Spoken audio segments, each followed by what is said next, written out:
Hey, everybody, and welcome to episode 7 of Right Reason, the biggest online conversation on ethics, philosophy, and pop culture. I am James Syrow, Serovius, as I will heretofore, hereafter, hitherto be known. Watch me stumble through episode 7. Fun fact about number 7 is there are 7 deadly virtues, holy virtues and deadly vices in the world. So if you want to know about ethics, look up the virtues and the vices, and there are 7. T, we've missed last week because of a little thing called Independence Day. I guess some people observed that. I'm just kidding. It was the biggest holiday for me and my family. My son was an absolute flag. He was a walking flag. He had a flag hat, a flag bandana, and a flag shirt. And that's why we missed last Friday, but here we are again. So let's do this thing. A user on Cuellar states, everyone hates ads, banner ads, Instagram ads, Facebook ads, and YouTube pre-rolls, commercials, pop-ups, etc. What are some cleaner, less invasive ways for companies to market their products to use? Right. That's exactly the right question, because I think the era of commercials and ads is ending, and the only reason we have them still is because that's how things were always done for the last 150 years.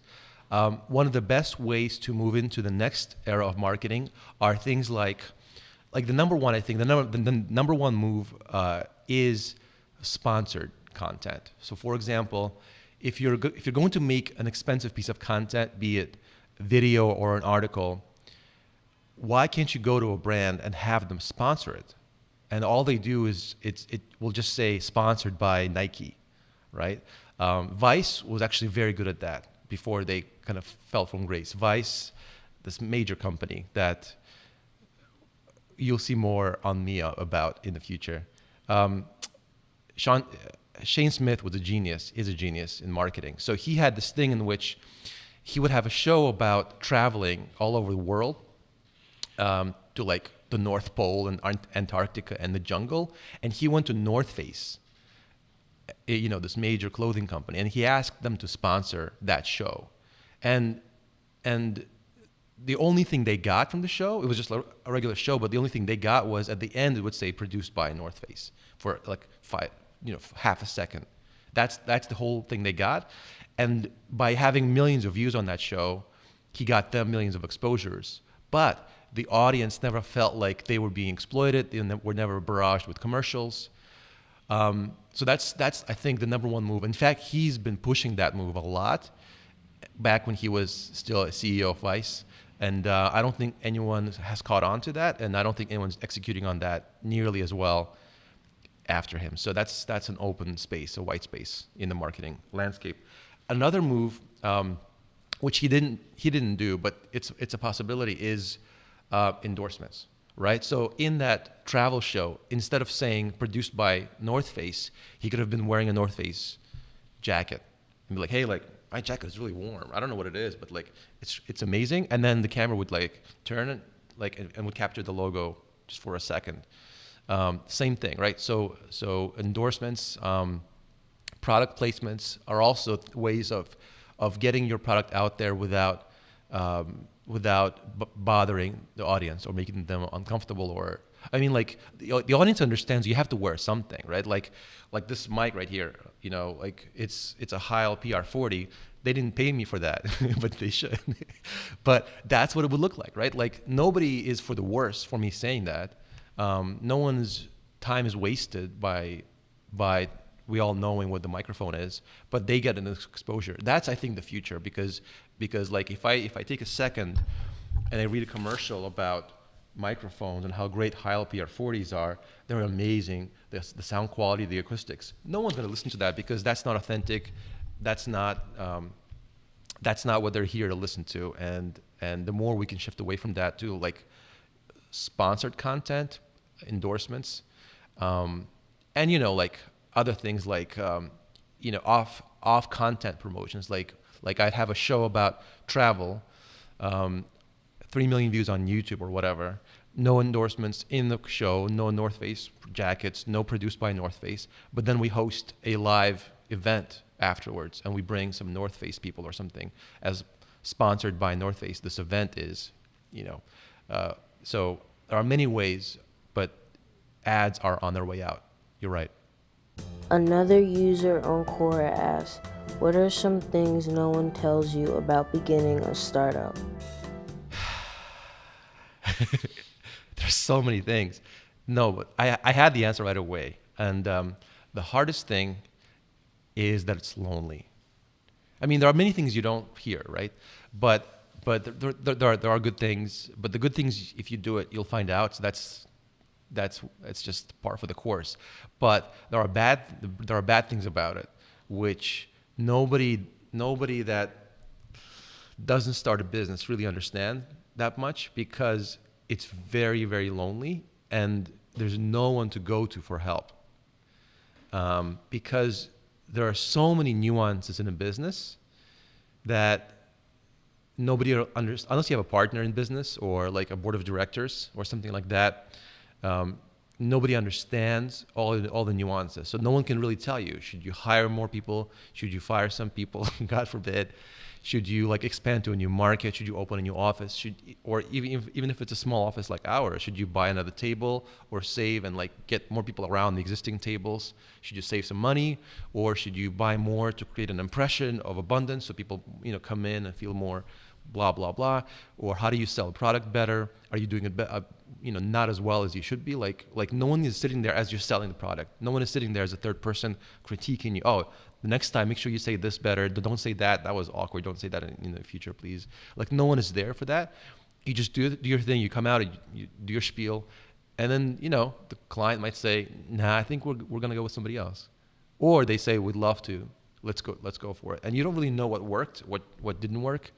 And I tried in the beginning to ask clients for like feedback or like, "Hey, what did you think of what I said?" But obviously that's not going to work, because they're not here to be your babysitters. So I stopped doing that. So it's very, very difficult to get any sort of outside feedback on how you're doing, how well you're doing. So the only thing you really have is your experience. And the only thing I mean, we can talk about what I do to balance that out, that really extreme one-sidedness. But yeah, that's the hardest thing is you're on your own and there's no one coming to help you. A user on Quora asks, who is the smartest person you've ever met that didn't or doesn't meet society's definition of success?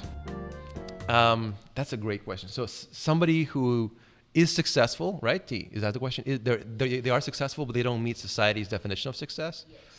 So that's interesting. So then the question is about my definition of success versus the social definition of success. And my definition closely aligns with Gary Vaynerchuk. And Gary V's success definition is you're doing exactly what you want to be doing. Whatever that is, if you're doing that, you are successful. So if you're lying on the beach, you're successful. If you're working 18 hours a day, you're successful. All those things are viable candidates for success. It's not those things that determine it. It's what you think about them. And if all of us can just do exactly what we want every minute of every day, that is the definition of success from sort of the internal metric.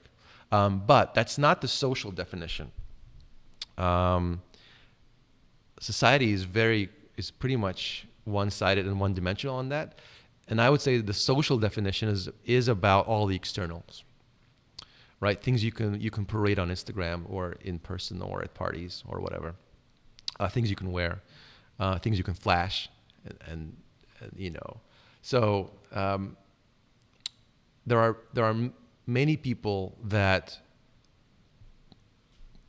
Here we go. I have a great answer for you.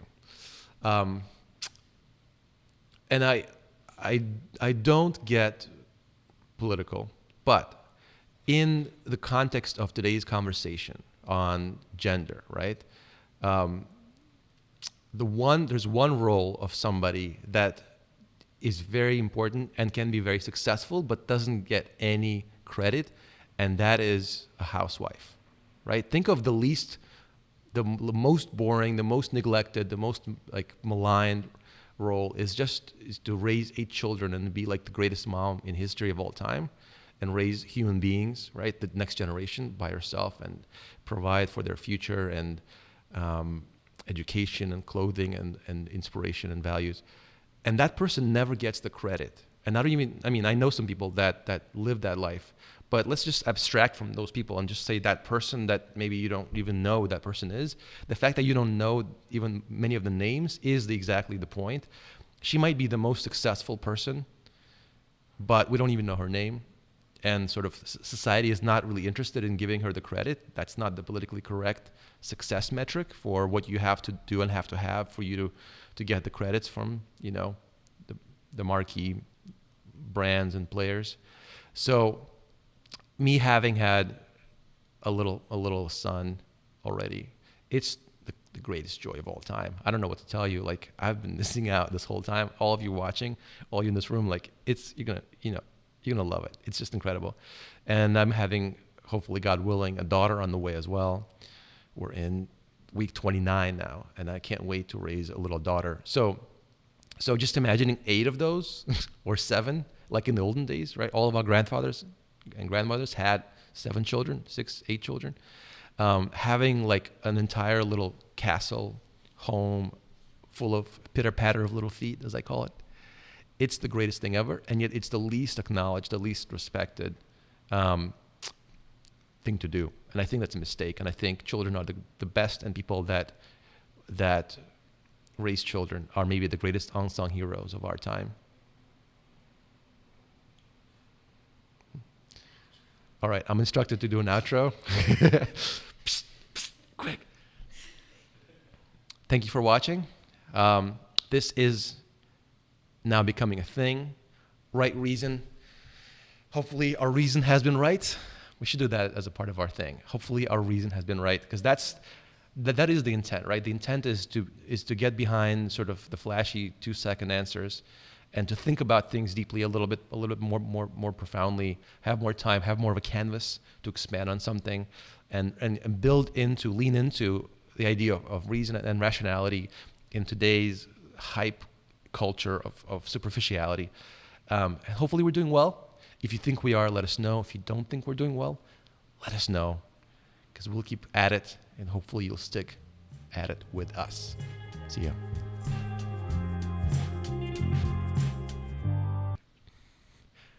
Hey, T, you should read some questions as well, because you're right here. But we're like going to Cynthia, but like, you're right here. Do you have any questions? If not, we'll go back off camera to Cynthia. Off the dome, off the top. Can you pass the question to T, and then she'll read it? There we go.